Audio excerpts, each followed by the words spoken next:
So, good evening, everyone. The topic that I will share with you is the article published by Laura Arlaga Anderson on how next generation change makers meet the challenges of today.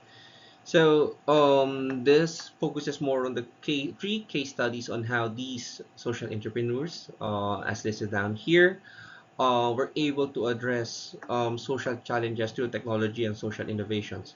So for these social entrepreneurs, we have here Christina Gilbo, founder of Hopebound. We also have Diego Otaneda Buenavides, founder of Lala, and Manu Chopra, founder of Chopra Foundation. These social entrepreneurs, they have their own style in terms of how they would address these social challenges. Like for instance, for Christina, basically it's more on the human-centered approach, and then for Diego, it's more of providing a transformation through the means of investing in um, leaders or creating leaders, I would say. And then for Manu Chopra, he's fond of harnessing technology to tackle poverty. So these three social entrepreneurs have their own style, but the fundamental pillars, or I could say the common denominator with the three of them, is more on they are passionate with social justice, and they are also more of well versed in terms of digital technologies which they can utilize to more of address these social challenges. And then for the third one, and it's pretty much common across all of three of them, is the empathetic approach or the human-centered approach. So later on, we'll discuss all of those items one by one. So before we move on to the actual discussion, it was mentioned by Laura that the key term new generation. Just to more be familiarized on these generations, let's have a breakdown on how Gen X, Gen Y, and Gen Z are being differentiated with one another. So for Generation X, so basically these are the so-called silent generation. So they are the ones that is more of a hard worker, I could say. So during their time, they are more of pretty much heavy into manual labor. So as you can see with these generation, they're the ones that is pretty much working hard in terms of these manual processes. So the key term here is they are workaholic. And then also the key term as well here is that they went through the entire period of technological evolution. So basically they're born after the Second World War. So the innovations or the transformation with regards to technology is somewhat booming up.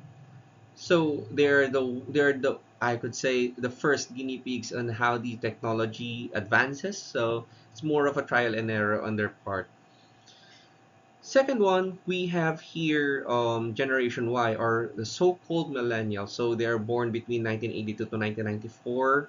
They're the so-called, or rather, they are being tagged as me generation. So basically, they're the ones that is more of being accountable, or I could say they're the ones that is more of in charge of themselves. So basically, they're improving, they are learning, they are more of advancing on their own. That's their attitude.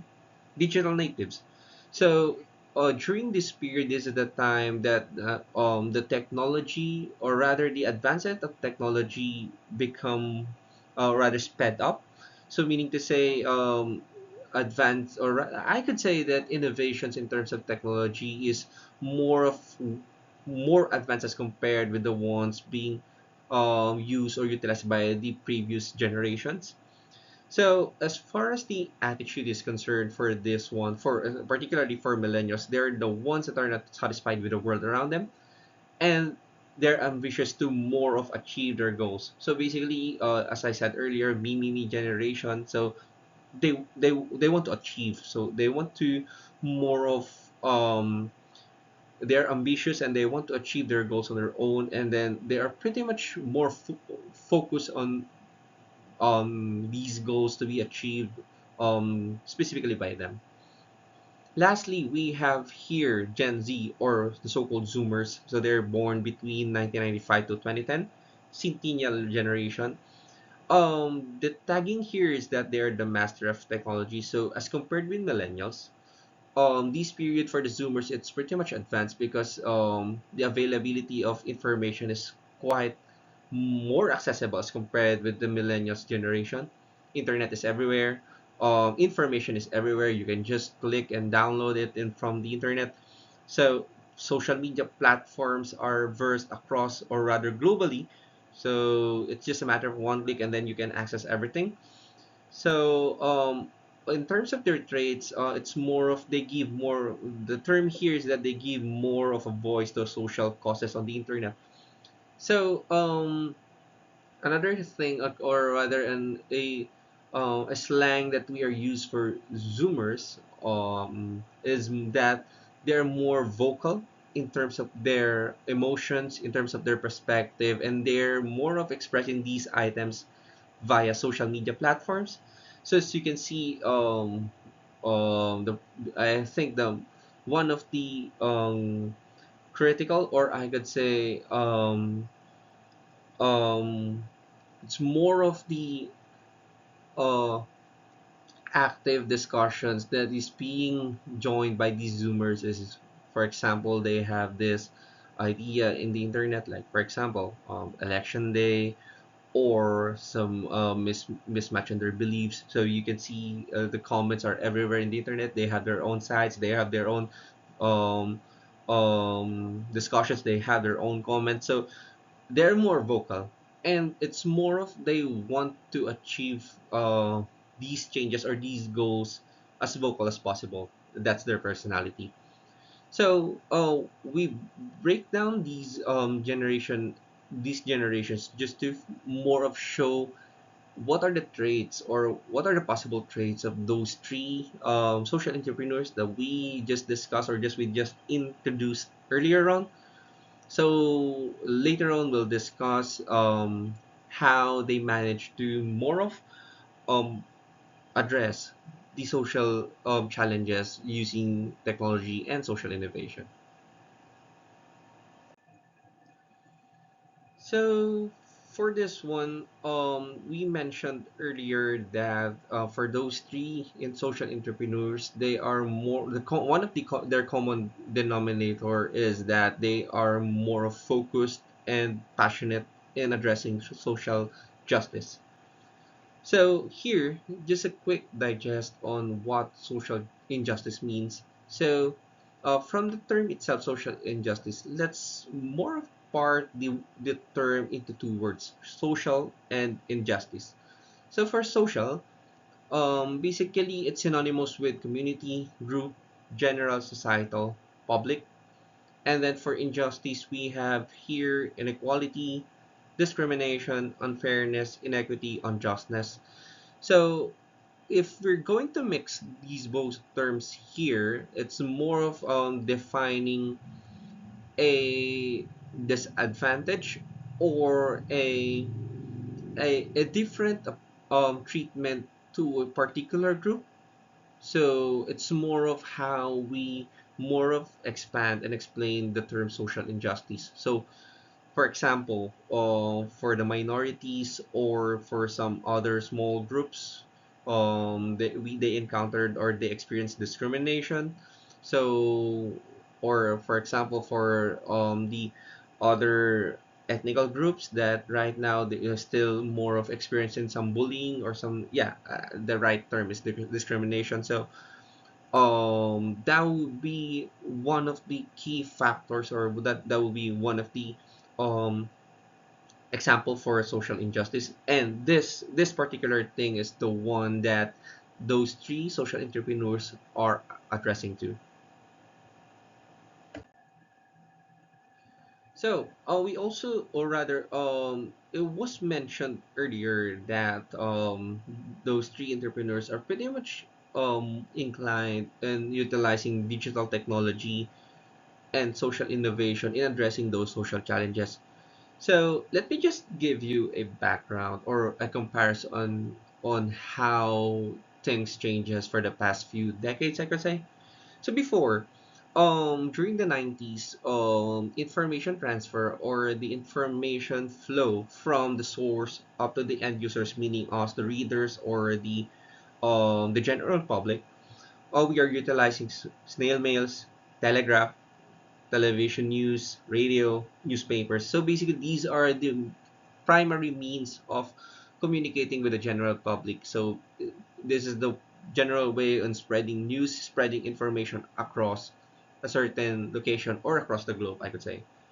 But now, here at the present, we also have these professional media platforms like Google Workspace, Google itself, it's one of the examples. So before, when internet is not yet being utilized across the globe, meaning to say there are just selected people who can afford utilizing the internet, we need to read books, we need to do some um, actual interviews, or we need to more of check on published articles, newspapers, and etc.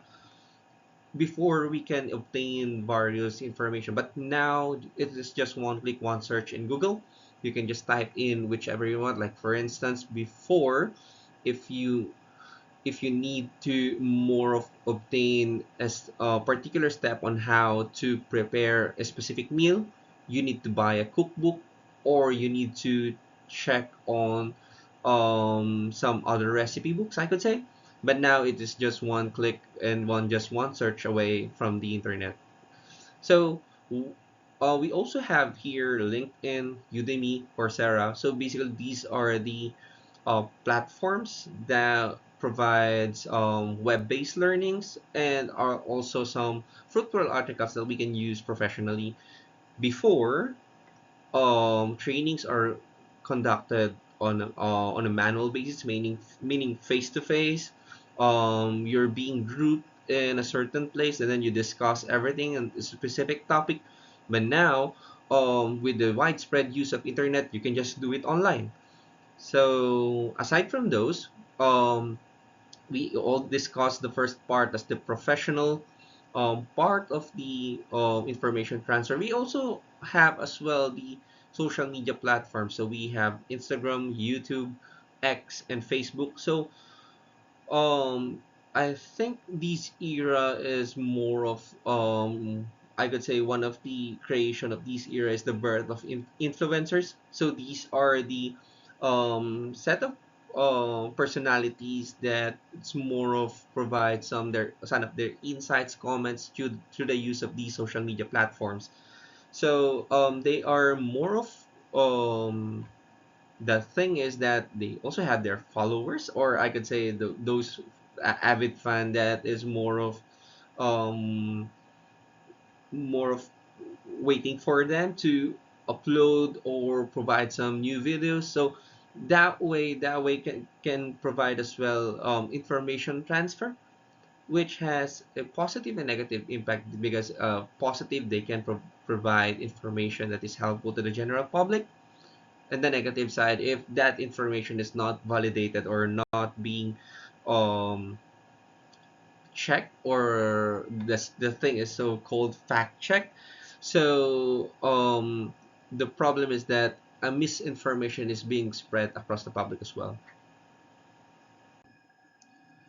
So just to continue with these digital technology and social innovation, so the three main items that I could say is that first one is the internet accessibility. Nowadays, internet is everywhere. Um, we could say that a general portion of the population already has access to the internet. Yet we still have some other portions that don't have access to the internet, but it's more of as comparing with the generation 2 decades ago. I could say that in with widespread internet accessibility, the information flow is pretty much handy as compared before. Social media evolution. So before, if you need to mingle or you need to build rapport with other personalities, or rather other person or other friends, colleagues, or what, you need to visit them face to face, or you need to meet somewhere. But now, with the social media evolution, you can connect everywhere remotely. You just need to access the internet. And then in connection with these two first items that I mentioned, we also have here the online revolution. So why online revolution? Because it's more of they are utilizing the use of the internet to help with their, I would say, day-to-day business needs, or to innovate with the process that was done manually before and now integrated with the internet.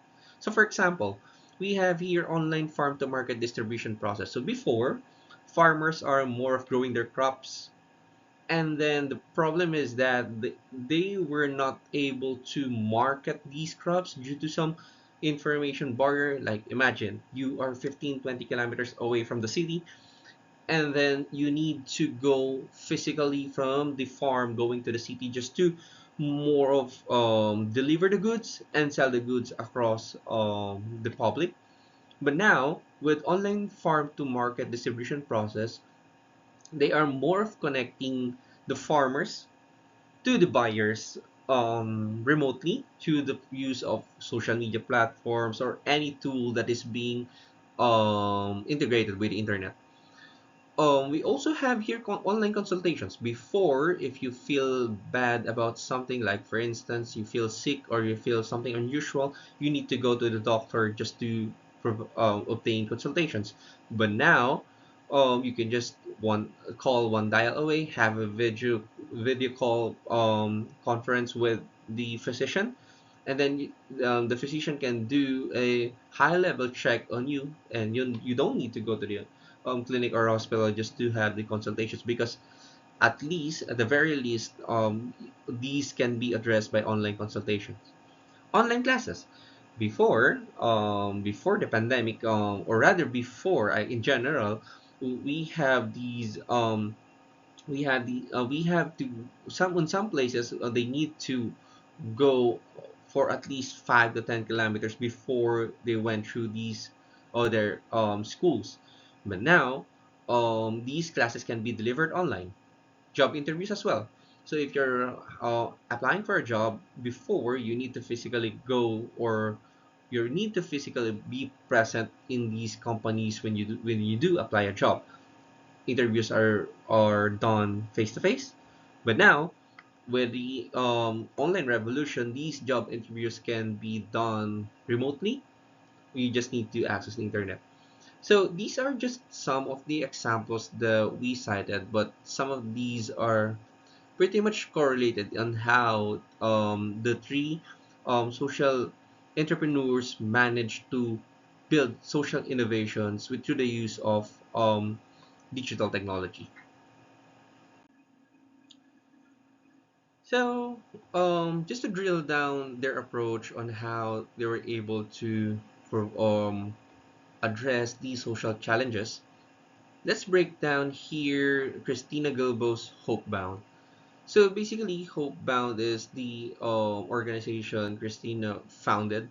So the main item, or the main um, scenario that she envisions, is that she noted that adolescents were not, or rather a portion of the population, particularly on the adolescent side, were not able to more of obtain sufficient and appropriate mental consultations or mental support. Likewise as well for schools, we have these interns that are required to obtain practicum hours. So what she did is that she coordinated with schools in the community as well, just to more of have the relationship hand in hand. So basically, the schools provide interns that are required to do practicum hours, just to more of provide the mental support for these adolescents. Likewise as well, the community obtains the accessible mental health support.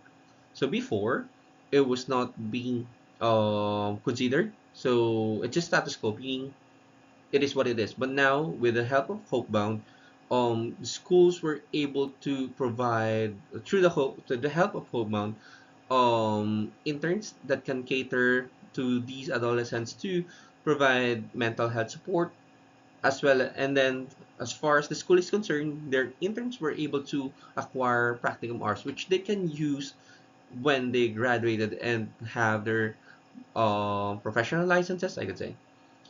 So the key term here is that when engaging with these problem, Christina was more of engaged directly with these individuals just to make sure she hit the right point that they're wanting to. So she doesn't rely on the long held assumptions. So basically, as far as this is concerned, since this is a sensitive topic, so it need to have at least a robust steps. That's why she has this brainstorming, collaborative designing, and rapid feedback loops just to make sure that if they hit some items that need to be addressed, they hit it on a timely basis. So for the next one, we have here Diego Antaneda Benavides Lala program, or the so-called Latin American Leadership Academy. So unlike with the Hope Bound for Lala, it's more of an indirect approach with an indirect impact. So what they did is that they identified purpose-driven leaders. So meaning to say, from a specific community, from a specific group, they look for a specific individual that is purpose-driven, and it's more of focus on their goals, on their visions as individual.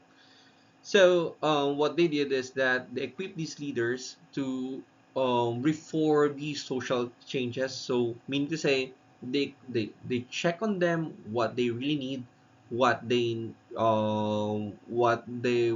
are more focused on, and then as they graduated, they are the ones that is more of, I could say, um become the Diego before. It's more of a since they were well equipped and they're more prepared in addressing these social challenges. So each of them more of help various communities. That's the term multiplier effect. Since you're training them to train other people as well in order to more of provide these effects with various communities on a widespread approach. So, lastly, we have here Manu Chopra's Chopra Foundation. So, for this one, for Manu, it's more of a direct approach as well. So, with his experiences, bad experiences during his childhood days, so he noted to himself that he need to address that, and he had need to address that properly. So what he did is that he for 6 months he traveled across India. So he visited India's poorest villages. So he listened to what they really want. So one thing that he discovered is that before he thought that it's more of you just need to help them. But the question is how should he do the help thing? So he was able to discover that for these poorest villages, they don't want charity. So they don't want money. They don't want aid or help, or rather, they don't want any financial help. But instead, they want to have not that to have social justice. Meaning, they want to learn. They want to build skill sets for them to create their money. So it's like the proverb that if you give a man a fish, you would feed him for the day, and then if you teach a man how to fish, you would able to feed him for a lifetime. So for these poor villages, they want to be treated properly. They want to be treated as fair as possible. So they want to more of obtain these skill sets for them to earn properly. In that way they can support properly in a more appropriate, or I could say just way. So what he did is that he think of a job on how these villagers would be able to obtain. So what he did is that he knows that these technology companies needed data. When you say data, in India, if they have thousands of dialects across India. And as far as generating or building up the database for AI and technology advances and concern, they need translations, these dialects, to make sure that they expand the data sets for these technologies. And then these communities, they already have the dialects, so why not integrate this one? So one of the projects of Chopra Foundation is that um, they use these communities to translate these technology languages into their dialects, and it was being served to these technology companies so that they can use that in their data analytics or data building process. But in return, they are more of employing these communities, so it's a give and take situation. So the community provide these services as translator, and then the technology companies provide them the wage salaries and wages for their services. So just to more of recap on these three items here, or the three case studies, we will notice that they didn't just more of um do as what the book said, or um what are the common published problems or challenges is they were able to discover, but instead they go directly with their communities, they check on them, they listen to what they really need, and in that way they were able to more of provide these items or provide these solutions so that they can address those social challenges along the way, with the use, of course, with digital technology. So that's it for chapter one. Thank you, everyone.